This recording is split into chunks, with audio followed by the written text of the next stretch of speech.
Hello everybody, I hope you're all well. So today I'm making an abstract picture to use as a background for a art journal that I'm going to be creating. Now I'm using old packaging as the background for this. It's just one of those packaging envelopes, and I found some bits of old wallpaper scraps and some scraps that I'm just sticking down. I have no plan for this. This is just random, but I thought it would be quite nice texture. So I'm just working intuitively. And what that means is that you don't set a plan, you just do whatever happens at that moment in time. So I'm just sticking these bits down. I think because I'm so used to painting trees and things, it's intuitive for me to do things that look like trees. So this is probably why this is turning out like this. And I've chosen the theme of Yule because it is the 21st of December today. And in the Northern Hemisphere, it is the winter solstice, the shortest day of the year. So I've chosen colours, and I'm working with some of my gouache paints today that I'm using up stock of. And I've chosen some colours that I think correspond to Yule, as what I associate with Yule anyway, which is red, green, yellow, white and blue. Blue to represent the darkness of the sky, green to represent the evergreens that we see at this time of year, red to represent the berries, such as the holly berries and the hawthorn berries that are still around, cover the bushes for all of the animals to feed on at this time of year. White is also representing of berries as well as the light coming back. White at this time of year is for mistletoe, which are white berries, and also because it's cold and sometimes frosty, although today it's unseasonably mild, but a couple of weeks ago it was really frosty. So white to me represents the coming back of the light, as well as some of the winter berries and sparkle and magic that we see at this time of year to do with Christmas and everything. And yellow again is the coming back of the light, which will happen from tomorrow now. So this is the shortest day of the year. So from tomorrow we can look forward to a gradual lightening of the evenings. And it is very gradual. It's not something we notice probably until mid-January, but it's happening. So it's good because it has got very dark very early, and it's very, very dark in the mornings till at least gone 8 o'clock. So it'll be really, really nice. And it's usually the mornings that we see the return of the light earlier. So it'll be really, really nice to wake up and it not be pitch black at 8 o'clock. So I'm just starting to lay down some colour. And as I say, I'm working intuitively. I'm using a mixture of a bit of old sponge and paintbrush. And I'm just mark making really at this stage.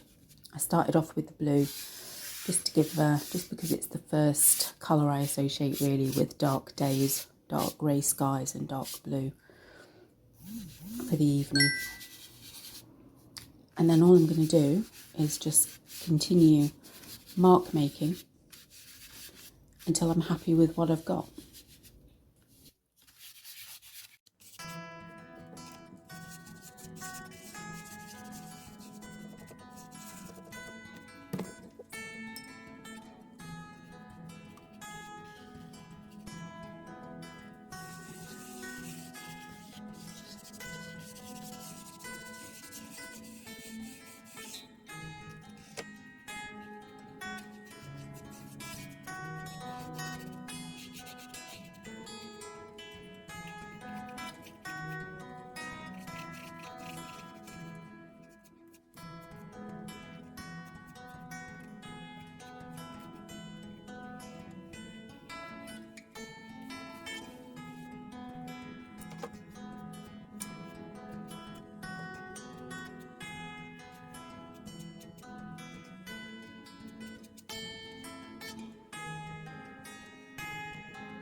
made quite good progress really, and now I've gone into the red, and I just love doing these little red dots.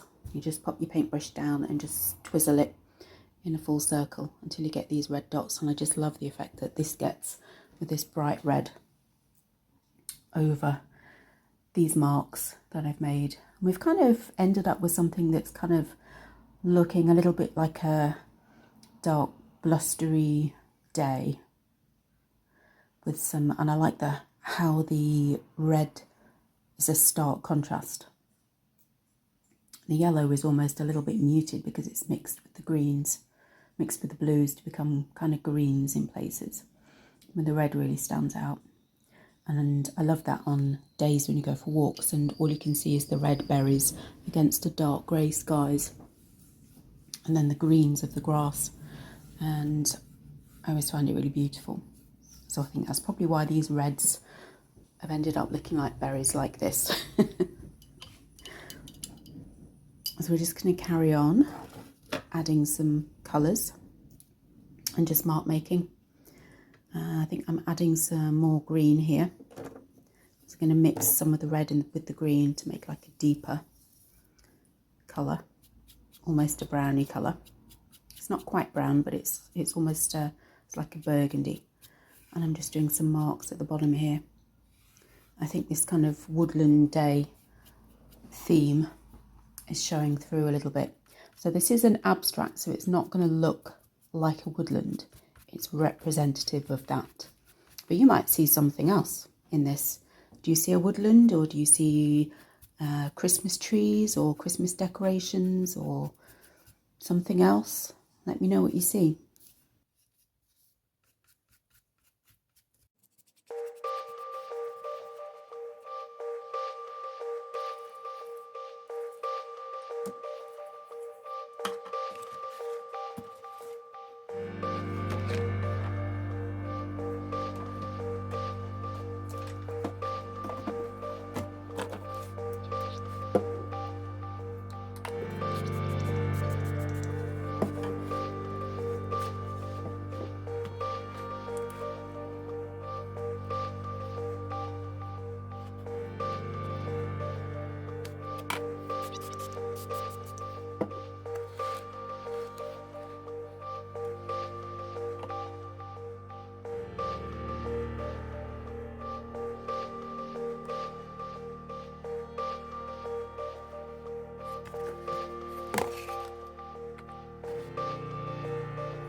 So I've just been playing around with some techniques. As you saw, I turned the sheet upside down and added a thick layer of paint at the top, and then just squirted some water onto the thick layer so that it ran.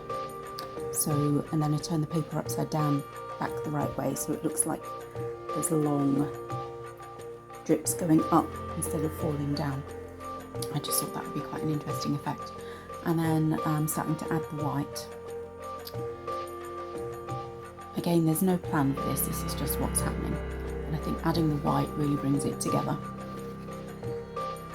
I've done quite a few of these spiral shapes here. I often draw spiral shapes. I think it's an interesting shape that appears quite a lot in nature. And one of those kind of mathematical symbols. I forget the name, but it's also a symbol that you see quite a lot on Neolithic monuments carved into stone and also in cave art, either spirals or concentric circles, which is interesting. So I wonder what it meant to them. Sometimes it's been thought of as symbolising the sun, as well as the concentric circles. So I think having those in this is kind of an intuitive practice of welcoming back the sun for me, which is probably why it's come out in this way.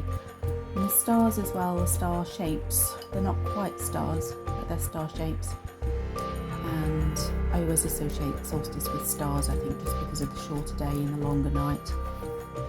So we're getting there. I think we're almost done, not quite. I'm going to continue just adding and developing it until I'm happy with it. It's looking chaotic, but I think for my art journal it will be quite nice. I'm adding some splashes now because I always add splashes when I'm doing abstract stuff because I just love them. And then I think I'm going to work on having one side of the painting transitioning into the light and one side being a little bit darker. So it's not going to be a huge thing that we see, it's going to be kind of a gradual shift, which is what happens.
So we're almost finished. So I've just added some more yellow, and I'm just going back to going over some of the whites, because I'm noticing that because I've painted this directly onto brown cardboard without any gesso, it's absorbing the paint a little bit, so the colours are drying a little bit more muted, which I don't mind because it is just going to be the backing for my art journal. But if you minded that, just paint it on something white.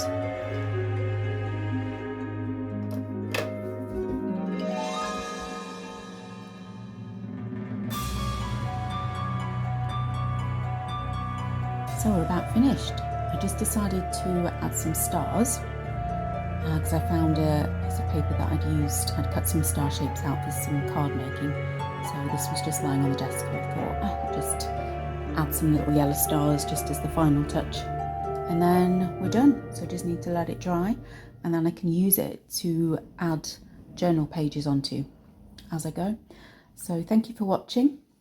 Let me know what you think in the comments, and have a great Christmas, and I'll see you in the new year.